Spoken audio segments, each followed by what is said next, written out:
सुप्रभात बच्चों, मैं डेजी कुमारी आज आप सबों को हिंदी व्याकरण के पाठ 1 के बारे में कुछ बताने जा रही हूँ। बच्चों, सबसे पहले हम बोलते हैं, अपनी भावनाओं को निकालते हैं, अपने विचारों को आप सबों तक पहुंचाते हैं। वह क्या है? वो भाषा है।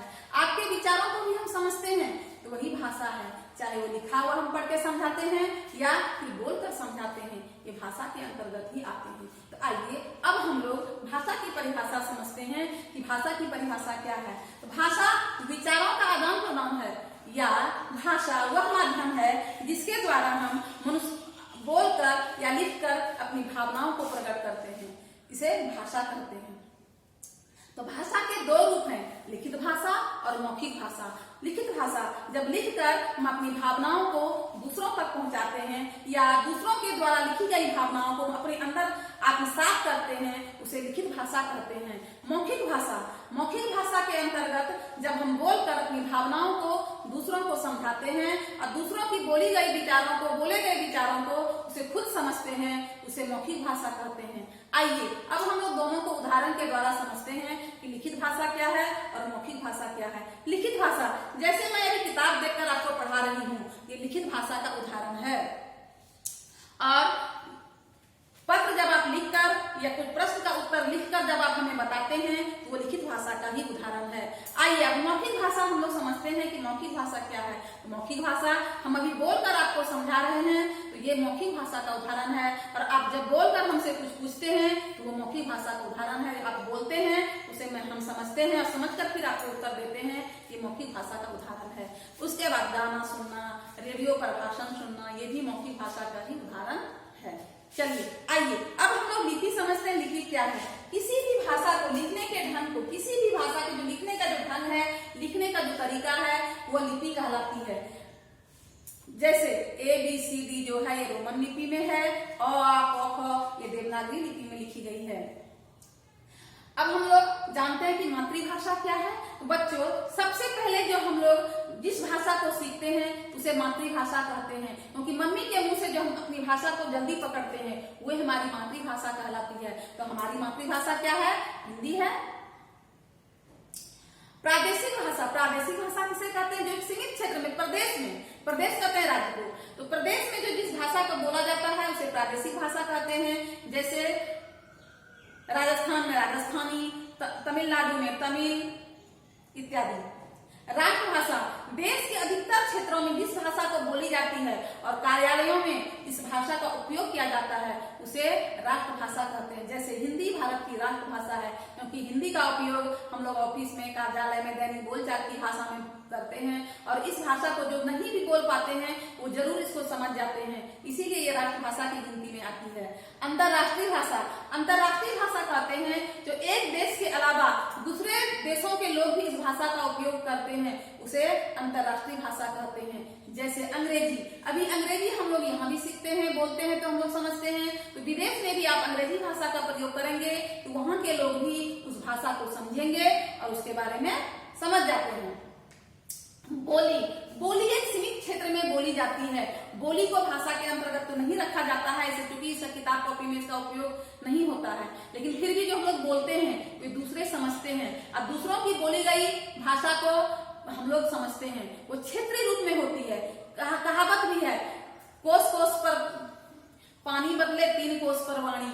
3 कोस पर जाने के बाद वाणी बदल जाती है। अब कोस पर मतलब कुछ दूरी पर 3 किलोमीटर जाने के बाद पानी का स्वाद जो है बदल जाता है, इसीलिए कहा गया है कि कोस पर पानी बदले और 3 कोस पर वाणी। तो बोली क्षेत्रीय है, ठीक है, सीमित भाषा क्षेत्र में ही बोली जाती है। उसके बाद हम लोग आते हैं व्याकरण। व्याकरण क्या है? व्याकरण वह शास्त्र है जो हमें उस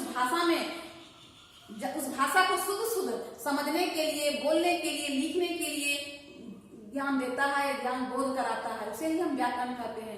जैसे हिंदी व्याकरण को हिंदी को समझने के लिए उसके व्याकरण का ज्ञान होना बहुत जरूरी है। अगर व्याकरण का ज्ञान नहीं है तो हम उसका शुद्ध प्रयोग नहीं कर सकते हैं। जैसे राम जाता है, लिंग अनुसार सही है, लेकिन अगर हमको लिंग का ज्ञान नहीं है तो हम लिख देंगे राम जाती है, क्या ये सही है? नहीं, इसका ज्ञान हमें व्याकरण कराता है। इसीलिए किसी भी भाषा में मजबूत पकड़ बनाने के लिए उस भाषा के व्याकरण का ज्ञान होना बहुत ही जरूरी है।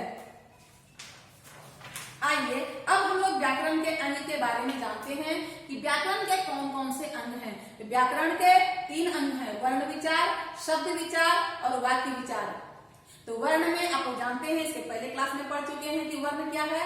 तो वर्ण वह मूल ध्वनि है जिसके खंड या टुकड़े नहीं किए जा सकते।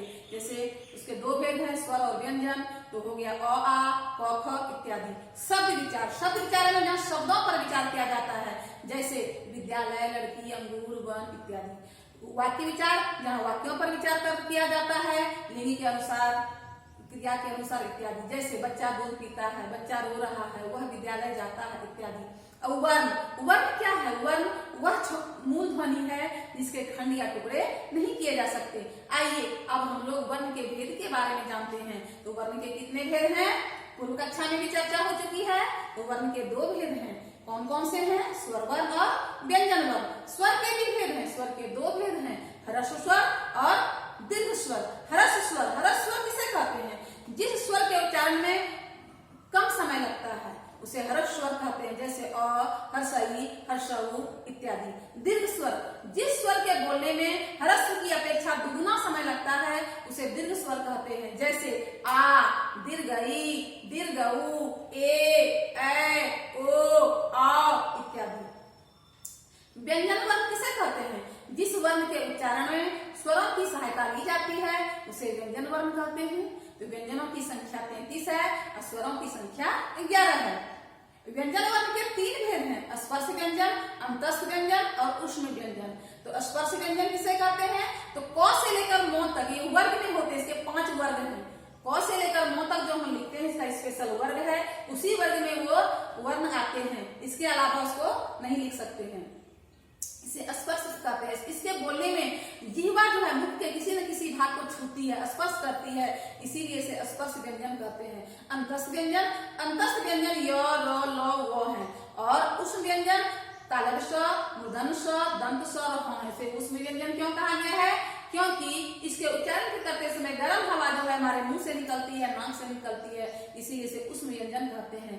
संयुक्त व्यंजन किसे कहते हैं? संयुक्त व्यंजन 2 व्यंजनों के मेल से बनते हैं, इसीलिए इसे संयुक्त व्यंजन कहा गया है, जैसे क्षमा, प्रज्ञा, ज्ञान इत्यादि। वर्णमाला, वर्णों के क्रमागत समूह को वर्णमाला कहते हैं। क्रम में लगे होते हैं, जैसे अभी आपको हम पहले बता चुके कि जैसे क से लेकर म तक उसके अपने वर्ग हैं, तो वर्ग से अलग नहीं हो सकते, वे वर्णमाला कहलाते हैं। तो वर्णमाला में अ से लेकर आपका हो गया यहाँ तक औ, और क से लेकर ज्ञ, तो क से लेकर ज्ञ तक आपका व्यंजन वर्ण कहलाते हैं, और उधर आपका स्वर कहलाते हैं। और आपका संयुक्त व्यंजन भी हम पढ़ाए, तो सब मिलाकर कुल मिलाकर आपके हो जाते हैं 52। वर्णमाला में स्वर 11 हैं, व्यंजन 33 हैं, 2 अयोगवाह हैं, 2 उपक्षिप्त वर्ण भी हैं। अब शब्द किसे कहते हैं? 2 या 2 से अधिक वर्णों की सहायता से बने सार्थक ध्वनि समूह को शब्द कहते हैं। 2 या 2 से अधिक वर्णों की सहायता से बने सार्थक ध्वनि समूह को शब्द कहते हैं। सार्थक का अर्थ हो गया जिसका कुछ अर्थ निकले, उसी को व्याकरण में शब्द कहते हैं। जिसका कुछ अर्थ नहीं निकलता है वो प्रयोग में नहीं आते हैं।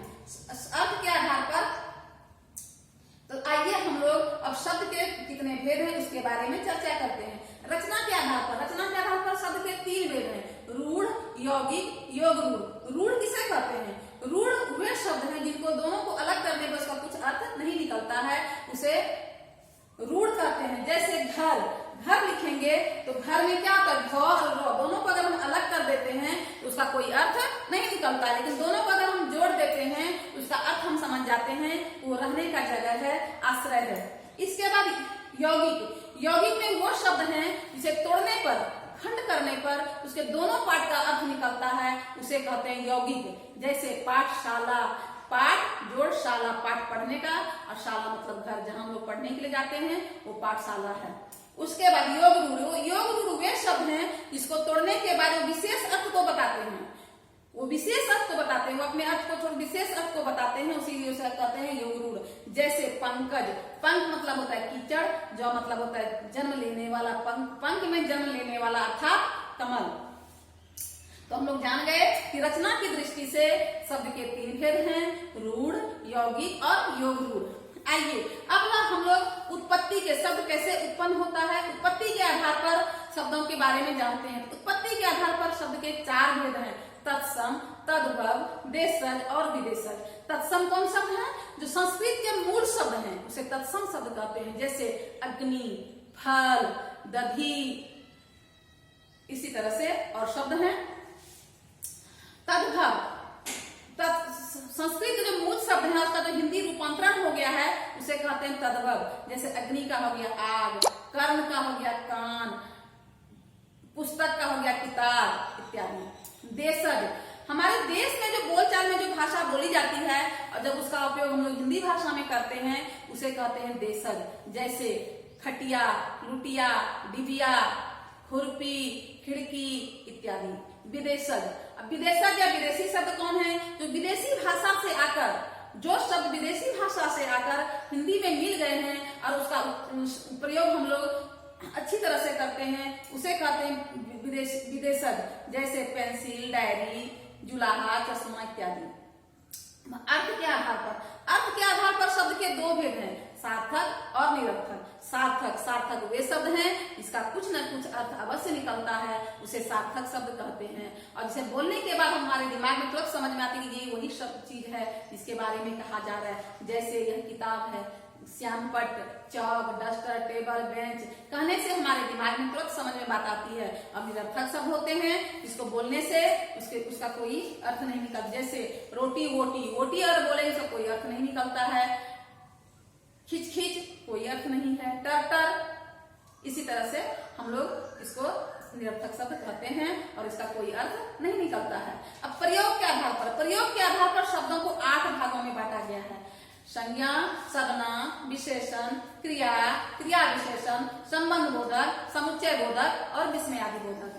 तो प्रयोग के आधार पर जो ये 8 शब्द हैं इसे 2 भागों में बांटा गया है, विकारी और अविकारी। तो विकारी में किसे कहते हैं? जिसमें विकार उत्पन्न होता है, उसका बदल जाता है, जहां पर जैसे संज्ञा, सर्वनाम, विशेषण, क्रिया विकारी शब्दों के अंतर्गत आते हैं। ऐसा क्यों हुआ विकारी? इसमें विकार कैसे उत्पन्न हुआ? जैसे संज्ञा देखिए, राम और सीता दोनों संज्ञा है, लेकिन राम जाता है और सीता जाती है। तो देखिए राम बोलने से क्रिया में जाता पुल्लिंग का बोध हुआ और जाति लिखने से क्या हुआ? स्त्रीलिंग का बोध हुआ। तो उसमें क्या हो गया? क्रिया में विकार उत्पन्न हो गया, इसीलिए इसे विकारी शब्द कहा गया है। तो विकारी कौन कौन है?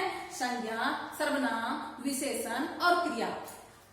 और विकारी किसे कहेंगे? जिसमें विकार उत्पन्न नहीं होता है, चाहे वो स्त्रीलिंग में हो चाहे पुल्लिंग में हो, तो क्रिया में भी कोई परिवर्तन नहीं होता है, इसीलिए उसे अविकारी शब्द कहते हैं।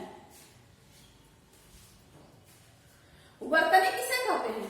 शब्दों को लिखने के ढंग, सही लिखने के ढंग को, सही लिखने के तरीके को वर्तनी कहते हैं। शब्दों के सही उच्चारण को, जब तक हम सही उच्चारण नहीं करेंगे तब तक हम सही लिख नहीं सकते हैं, इसलिए शब्दों के सही उच्चारण को और लेखन को वर्तनी कहते हैं। अब आइए मात्रा किसे कहते हैं? तो व्यंजनों के उच्चारण में जिन स्वर चिन्हों का उपयोग किया जाता है उन्हें मात्रा कहते हैं, या स्वरों के बिगड़े हुए रूप को भी मात्रा कहते हैं। छोटी सी परिभाषा अगर हम लोग सीखना चाहें तो स्वरों के बिगड़े हुए रूप को मात्रा कहते हैं, या व्यंजन वर्णों के साथ जिन स्वर चिन्हों का उपयोग किया जाता है उन्हें मात्रा कहते हैं। मात्रा में आप लोग जाने और की कोई मात्रा नहीं होती है, आ से आकार, हर्षई का हर्षकार, दीर्घई का दीर्घिकार, इसी तरह से हम लोग मात्रा लगाते हैं, शब्दों को समझते हैं, पहले वर्तनी को ध्यान से सुनते हैं, फिर हम लोग लेखन कला पर ध्यान देते हैं। ठीक है बच्चों, इतना तो आप लोगों ने समझे।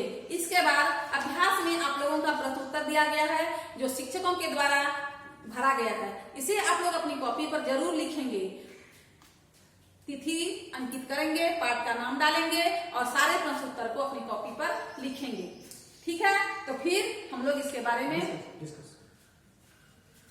तो हम लोगों ने क्या क्या सीखा इस पाठ में? सबसे पहले हम लोगों ने भाषा के बारे में सीखा। भाषा क्या है? तो भाषा विचारों का ज्ञान प्रदान है। भाषा के कितने रूप हैं? तो भाषा के 2 रूप हैं। कौन कौन से हैं? लिखित रूप और मौखिक रूप। उसके बाद है लिपि। लिपि क्या है? तो किसी भी भाषा के लिखने के ढंग को लिपि कहते हैं, जैसे रोमन लिपि, देवनागरी लिपि, गुरुमुखी लिपि इत्यादि। इसके बाद मातृभाषा क्या है? अपने मातृभाषा कहते हैं, जो हम लोग घर परिवार से जिस भाषा को सीखते हैं वो मातृभाषा है। ठीक है, तो इसके बाद हम लोग इसे समाप्त करते हैं और आप लोग इसे दोहराएंगे, घर में पढ़ेंगे और दिए गए अभ्यास को कॉपी पर लिखेंगे। धन्यवाद।